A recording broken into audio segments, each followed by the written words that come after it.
Something I've noticed from reading your comments and answering your questions on some of my other videos is that there are some really useful iPhone features that a surprising number of people have never heard of. And honestly, I totally get it. It's really not easy to discover many of these on your own, and I only know about them myself from watching Apple's software announcements. Every time I make one of these iPhone tip videos, I end up with a list of all these extra features that I just didn't have time to include. So today I'm going to show you 6 more iPhone features that I think are definitely worth knowing about.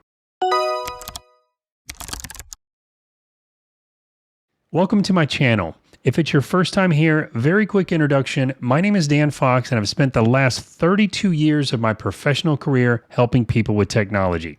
Here, I focus on helping you get the most out of the tech you already have and also helping you pick which devices might be the best fit for you, all without a bunch of tech talk and computer jargon. If this sounds like something you like, hit that subscribe button for more stuff like this. Okay, let's talk about something you might not know your iPhone can do. This first feature is one that can be incredibly useful, especially if you wear headphones a lot or if you or someone in your home has trouble hearing. Your iPhone can actually continuously listen for specific sounds around you and then send you an alert when it hears them. For example, it can recognize things such as a doorbell, someone knocking at the door, a siren, glass breaking, a baby crying, and all kinds of other sounds. And what's really nice about this is that it uses your iPhone's built-in microphone, even if you're listening to music through your AirPods or if you have other headphones connected to your phone. So whether you're distracted, have headphones on, or if you're like me and you have trouble hearing, if you can't hear what's going on around you, your iPhone can still let you know with a combined on-screen alert, a vibration, and an audible alert. And if you wear an Apple Watch, it'll alert you there too. This will make sure your iPhone gets your attention at times when it really needs to. Super easy to enable. All you have to do is go into your settings, scroll down until you get to accessibility, select that, then scroll down until you see sound and name recognition. Select that, then select sound recognition, turn this toggle on here, then select sounds. You'll have to then select which sounds you want to be notified about. And that's it. It's one of those features you might not need every day, but when you do, you'll be really glad it's there. Okay, let's talk about this next one. This next feature is one that I think deserves a lot more attention. If you've ever been talking to someone when you're outside or in a crowded place, or we've all been on phone calls when there's just too much noise going on around us, and you know how that can make a phone call completely impossible. But your iPhone has a feature called voice isolation that does a surprisingly good job of filtering out all that extra noise so the person on the other end hears mostly just your voice. It works during regular phone calls and FaceTime calls, and I've tested this one out myself. It works amazingly well. Sometimes my dogs will come in when I'm on a conference call and just start barking up a storm. And I'll say something like, "Oh, I'm sorry about the barking." But every time I do that, people respond with, "I didn't hear any barking." So here I am talking without voice isolation mode turned on. You should be hearing quite a bit of background noise. Now here I am with voice isolation mode turned on. I still have all that background noise on my end, but you should be able to hear my voice quite a bit more clear than you could before I turned it on. Like I said, this works incredibly well, and here's how you turn it on. Now you do have to start a phone call to change this setting, but once you get your phone call started, just swipe down from the top of the screen during the call, and then select this area here that says iPhone controls in that sort of orange-yellow color. Simply select voice isolation, then swipe away to get out of that, swipe away once more to get back into your phone call, and that's it. Once this is turned on during that phone call, your iPhone will remember this setting so you don't have to go in and turn it on for future calls. It's one of those features that doesn't get much attention, but it does an incredible job of reducing background noise. And speaking of background noise, that leads me right into our next feature.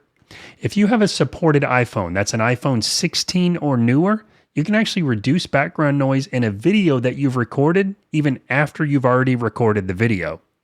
So maybe you got this great video, but there's traffic or wind or people talking nearby. This feature can literally clean up the background noise. And it gives you some really cool options too.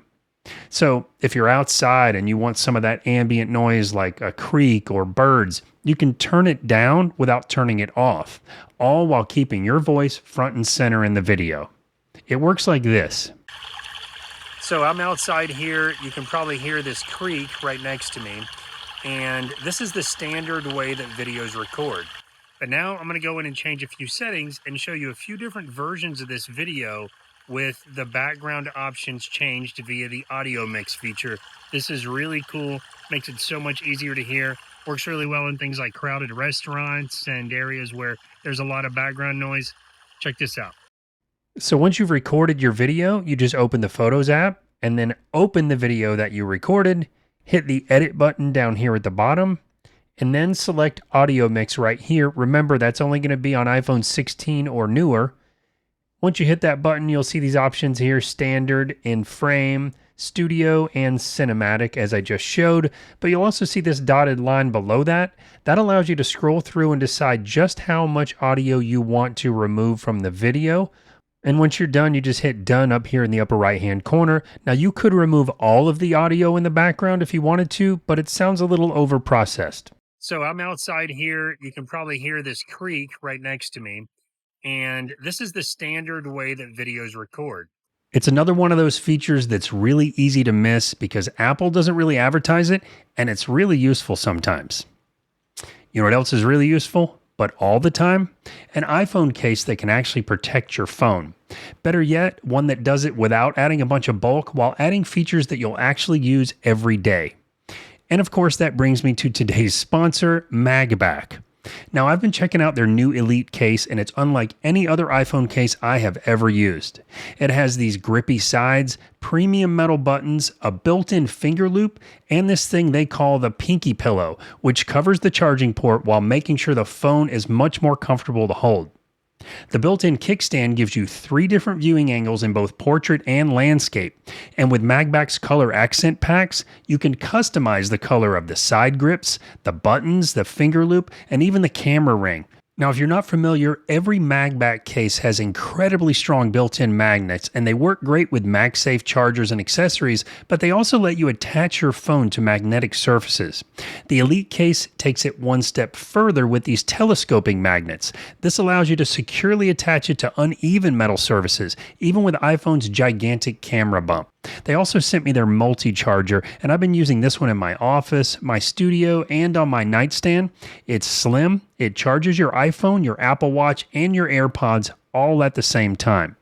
Now, I really like how securely a MagBak case snaps onto this charger, and these little indicators at the bottom are also a really nice touch. They also sent me their Classic case, and I really like how well it matches my iPhone 17 Pro. If you want to check out the Elite case, the Classic case, or the multi-charger, use my links below at the top of this video's description, and make sure you use the code DANFOX15 to save 15%. Big thank you to MagBak for sponsoring today's video. Anyway, back to the iPhone features. Here's another one I think everyone should do when they get a new iPhone. If there's a website that you visit regularly, sure, you can save it as a favorite in Safari, but every time you want to go to it, you have to open Safari, open your favorites, and then select it. But there's a much easier and faster way. You can save that website directly to the home screen, just like an app. All you have to do is go to the website you want to save a link to, and then down here in the bottom in the address bar, all you have to do is click where you see this puzzle piece, and then select Share, and then scroll up just a bit and click Add to Home Screen. Here you can click this X and rename it if it's a little too long, like this one. I'm going to rename this one DFox Books. And then you hit the Add button in the upper right-hand corner. And there you go. Now it's saved to the home screen of my iPhone. If I click on it, just like an app, but it opens directly to the website. This is great for things like restaurant menus, online recipes, or really any website that you visit often that doesn't already have its own app. But real quick here, if you're finding value in this video, I would really appreciate it if you give it a like. And if you want to see more simple Apple tips like this, or maybe you need help buying an iPad, an iPhone, or a Mac, consider subscribing. This really does help support my channel, and I genuinely do appreciate it. Okay, this next feature is called NameDrop. Have you ever wanted to just quickly share your name, number, maybe your email address with someone? But instead of typing all this out and doing the old school, give me your number and I'll text you my number thing, there's a really super fast and easy way built right into your iPhone. Somehow I did not see that corgi hair, but pardon that. Anyways, all you have to do is take the two phones, touch them together like this. Automatically, the other person's contact information will pop up on your phone. You have the option to either receive their contact information only without sharing yours or sharing yours. If you hit share, you're going to share your information. That's what I'm going to do here. Give it just a couple minutes. I'm going to speed this up so you don't have to wait. But once this is done, just click this checkbox in the upper left-hand corner. And that's it. They're now added to your contacts. Finally, you'll get one little notification up here that tells you are now connected. And one thing to note here, using this method will never share things like your address or your birthday. Just your name, your number, and your email. This is quick, simple, and it works really well. Okay, our last iPhone tip for the day is about tap to cash. Most people already know they can use Apple Pay to make purchases, and I'm working on a separate video about Apple Pay, but as sort of a side note here, if you don't already use Apple Pay, you should know that it's faster, easier, and often even more secure than using a normal credit or debit card. But that's for another video. Today we're talking about tap to cash. That's something entirely different. With tap to cash, you can literally send money between iPhones without needing separate apps and without needing one of those credit card readers or swipers. So if you want to send or receive cash in person and you don't want to start getting Cash App or Venmo or some other information, you can just tap the iPhones together. This is quick and easy and it works like this. Now, in order to send money, you do have to have Apple Cash enabled on your iPhone. This is different than Apple Pay. I know it seems confusing. I'm going to save Apple Pay for another video, but just know for now that Apple Cash is basically a virtual card on your iPhone that works almost exactly like Venmo, PayPal, or Cash App, or any of those other services, but it's built in and it's from Apple. And just like those other services, you can send and receive money to and from your banks, and you can send and receive money to and from people. Now, Apple Cash is really simple to set up. All you have to do is open the settings on your iPhone, then scroll down to Wallet and Apple Pay. Now, we're setting up Apple Cash, not Apple Pay, but select Wallet and Apple Pay. And then just turn on Apple Cash right here. Your iPhone will walk you through the process. Now back to the whole point here, when you're ready to use Tap to Cash, you open the Wallet app, you tap the cash card that will now be in there, you select Send or Request, and instead of typing in a name, you click Tap to Cash. Type in the amount you want to send and then hit Continue. In this case, I'm going to send $1. Then you're going to double click the side button on your iPhone to confirm. It'll then scan your face with Face ID to make sure it's you. And when you see this screen, you're now ready to tap the top of your phone to the top of the person's phone that you're sending cash to. As soon as you tap the top of the iPhones together, the recipient will get a pop-up showing they have a payment incoming. And as soon as they hit accept, now they'll have the money in their Apple Cash account. Something to note here, if they don't have Apple Cash set up, it will prompt them to set up Apple Cash and then walk them through the quick and simple process. It's really easy to use, and to me, it's a lot easier than scrambling around for Cash App information or installing a new app or whatever. It's built right in, done and done. Okay, that's it. Those are 6 iPhone features that I think deserve a lot more attention, and I honestly think that you will find very useful.